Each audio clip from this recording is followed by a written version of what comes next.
Black Mirror will be back for its 7th season on Netflix April 10th. And do you want to know what my top 7 favorite Black Mirror episodes are? Let's go. First things first, if you're new here, my name's Everything Jackie. As everybody knows, I love horror. And if you love horror too, click the like, share, and comment. And if you don't know much about Black Mirror, it is a scientific-based anthology series that has the most A-list actors in it. This season 7 is supposed to have Paul Giamatti, Rashida Jones, Tracy Ellis Ross, Phil Coulter, Issa Rae, and even Awkwafina. But just like any anthology series, you have some that are and then you have some that are top tier. So starting off at number 7 is going to be season 6, episode 5, Demon 79.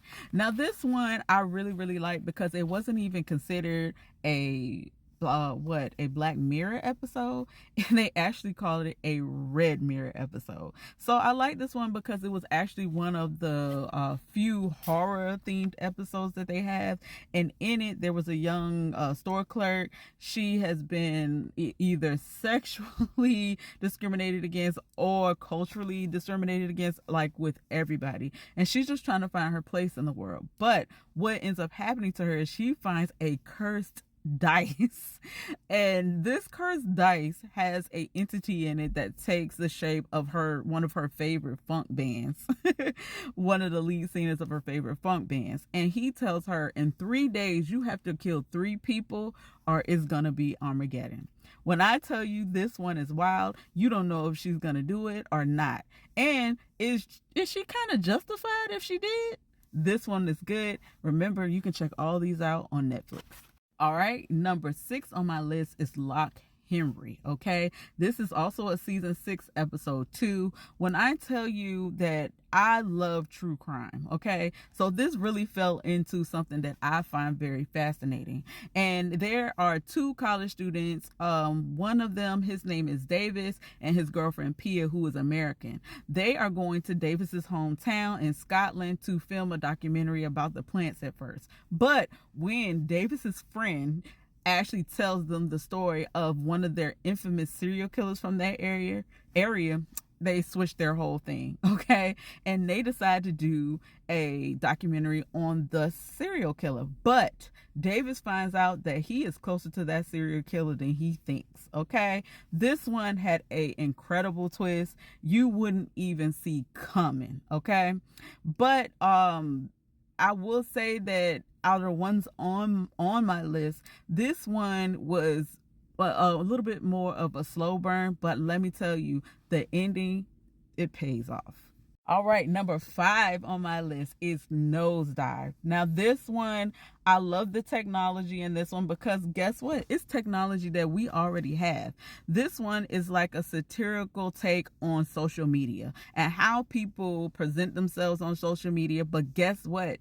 Everything about how people see you is actually tied to your social economic status. So just imagine if you had to be on Instagram just to get credit, to get a apartment or to get a car, okay? How people see you is put into a rating system. And if you have a rating system that is 5-star, you can get in anywhere, get any type of credit, get anything you want. But if you have anything below that, you will be the scum of the earth, okay? And our main character is a young lady that is striving to get at least a 4.5, but through a series of unfortunate events, her credit and her rating starts to go down, okay? This one, I just love the take and what it says about social media and how people really present themselves and how fake it can be, you know? So this one was very entertaining. This actually was the first episode that I ever saw because, you know, I'm crazy. I never start from the first episode. And if I didn't say this, this is season 3, episode 1. And this actually has Bryce Dallas Howard in it. And I love her in it because not only did you feel incredibly sorry for her, but then you felt like, hey, you know, her journey through it and how she actually finds herself, it makes you feel better at the end. All right, so my number 4 was in season 3, episode 3, and it's called Shut Up and Dance. When I tell you this is the darkest episode, the darkest episode in my opinion.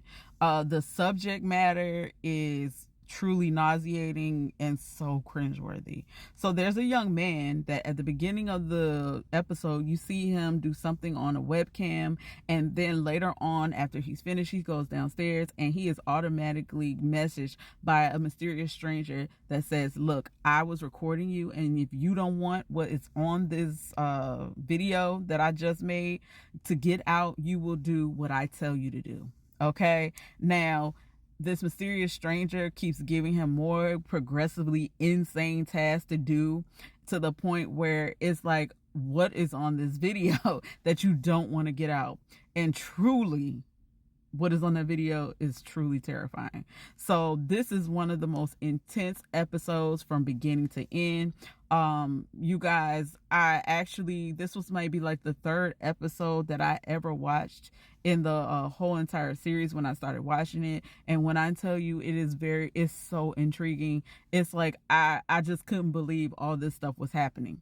So if you want to start at this episode, unfortunately it isn't like my number one, because there was some little pitfalls and things that didn't connect and make sense, but it's one of the, like I said, is one of the best Black Mirror episodes. All right, season 2 episode 2 was named White Bear, and this one, when I say that this was the Black Mirror episode that I was like, you know what, we should do this. It truly was one of the episodes like I really would like for this to happen in reality. Okay, and in this episode there is a young lady whose name is Victoria. She wakes up with no memory. She is being chased by these hunters, right? And as she's being chased, there's people all around, standing around with phones and stuff, but nobody will help her. Okay, so she is constantly being chased by these so-called hunters. She finds somebody that's supposed to help her. The person that's supposed to help her get to what they consider the safe haven is called the White Bear. Okay, but when you find out what this episode is truly about, and it talks about using technology as a form of punishment, like capital punishment, it makes complete sense to me. Okay, and when you say the words like an eye for an eye, especially when it comes to punishment in the United States, I believe something like this would work tenfold. All right, you guys, tell me how you think about this one. It is kind of controversial. A lot of people don't believe in capital punishment, but personally, I think it would work. All right, my number 2 is Black Museum. I love this one. Not only did I like the actors that showed up, I think they did a phenomenal job. And I'm going to leave them as a surprise because I want you to watch this episode. This episode truly made me so excited because it was one of the Black Mirror episodes that actually had like interconnected tissues. Okay, you could see where all the seasons kind of came together in this one. And this was season 4, episode 6. It was the last episode of that season. And it has so many references from other and Easter eggs from other episodes. It just made it a great watch. Okay, it was one of the greatest watches. I don't want to tell too much because it is actually a museum of different things. A young lady gets stranded. She goes into the museum, but once she goes into the museum, she sees things that are not supposed to be there. Okay, this is a great episode. I would say start at this one, but I want you to start at number 1. The Entire History of You, season 1, episode 3. If you have ever had a cheating episode, you know what it feels like to be betrayed. Now imagine if you can actually look at your lover's memories and know the whole story. You would be devastated. All right, this one, the technology in it was fun, it was good, and when I tell you this is heartbreaking, it's heartbreaking. So try this one first. It's one of the best Black Mirror episodes. You got to start with this. All right, Suki friends, are you excited for Black Mirror season 7? And do you agree with my ranking? And what do I always ask you to do? Stay spooky, and I'll see you guys later.